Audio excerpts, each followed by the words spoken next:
Many wrongly equate the flipped classroom with video, but video can be an important resource in the classroom. The ability of faculty to create quality video cheaply and efficiently continues to grow. As more free resources become available, video cameras, camcorders, lecture capture programs, video editors, iPad camera apps, and other technologies are now widely available. However, you do not need to create your own video in order to energize the classroom. Instead, you can employ video from the vast video repositories that continue to shape our social reality.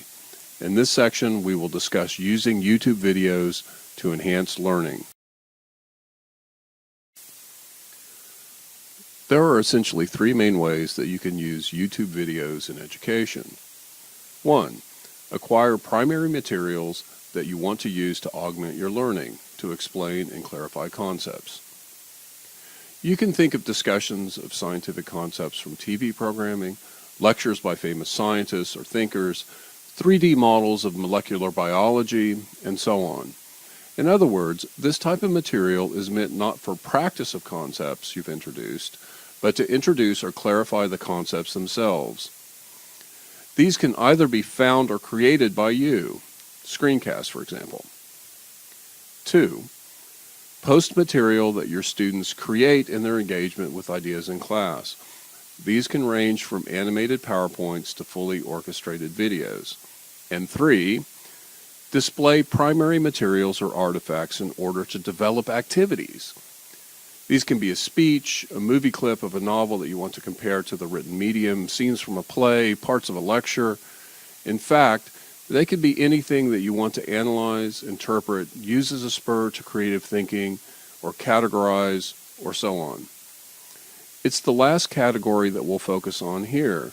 The main idea is to build activities, to create ways to practice skills and explore concepts in a particular way.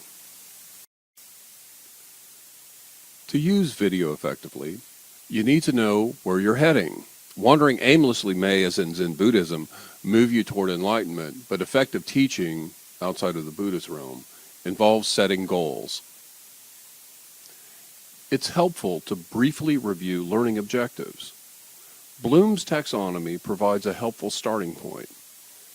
His schema organizes learning in a hierarchy, from acquiring knowledge of facts to creatively applying principles and generating new knowledge. The lowest levels of Bloom's taxonomy concern memorization and recall of facts, while higher levels focus on more complex ways to use information, to synthesize ideas, for example, or innovate or judge. We will be concentrating on the higher levels of Bloom's taxonomy, where students will be applying knowledge in different ways, not just memorizing facts. However, before we begin exploring types of activities that employ video, let's take a look at ways in which video has not been employed strategically in the classroom. Educators are encouraged to integrate new media into the classroom by administrators, department chairs, pundits, technophiles, students, salesmen, techno-geek bloggers, textbook companies, and many others. However, as students, we have seen teachers use multimedia in classes at times with the strategic sense of a grasshopper. Here's a short laundry list of fallacies about multimedia pedagogy. The get-out-of-jail-free fallacy. You might also call this the field of dreams fallacy. It assumes that merely showing learners a video will serve a productive pedagogical aim.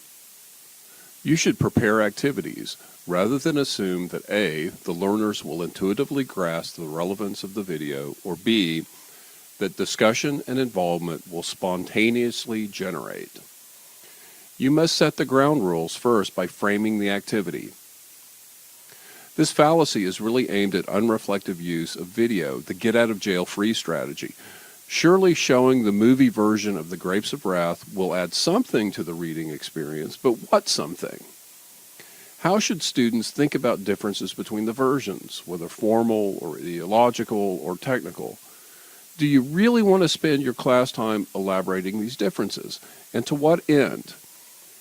Even if students can list a bunch of differences between the versions, what learning objective have you met? The Kumbaya fallacy.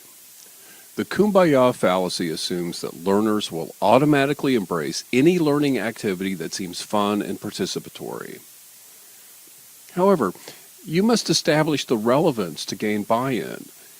If you create a fun but irrelevant activity, your credibility as an instructor will be diminished.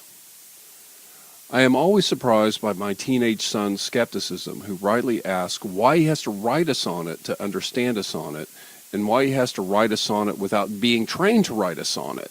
In other words, you need to have a real learning objective. Your students may be grateful to you for not making them do anything of substance for that session, but that's generally not included in standard learning objectives. The Narcissist fallacy. The Narcissist fallacy assumes that because you find a video clip interesting, your students will too. As a teacher, you are a subject matter expert with a taste for difficult things. The obvious bores you, but your students may be in need of the obvious. You should take into consideration your students' level of ability and expertise. You probably can't expect students to respond adequately to videos directed at true subject matter experts familiar with esoteric language and ideas. Those pieces will be too strange, too foreign, and we all tend to reject those things that exist outside our mental paradigms. The Nostradamus fallacy. The Nostradamus fallacy assumes that you can predict your students' responses. Learning activities are a risk, simply put. You are asking students to break out of a passive learning mode, emerge from their comfort zones. Plus, what works for one class may flop in another, so you must be willing to improvise and adjust to changing circumstances. You may, for example, have to move down the rungs of Bloom's taxonomy to salvage an activity. For example, if your students don't understand the principles behind environmental art, they won't be able to create a credible version of their own. You might have to spend some time reviewing basic concepts before completing the activity.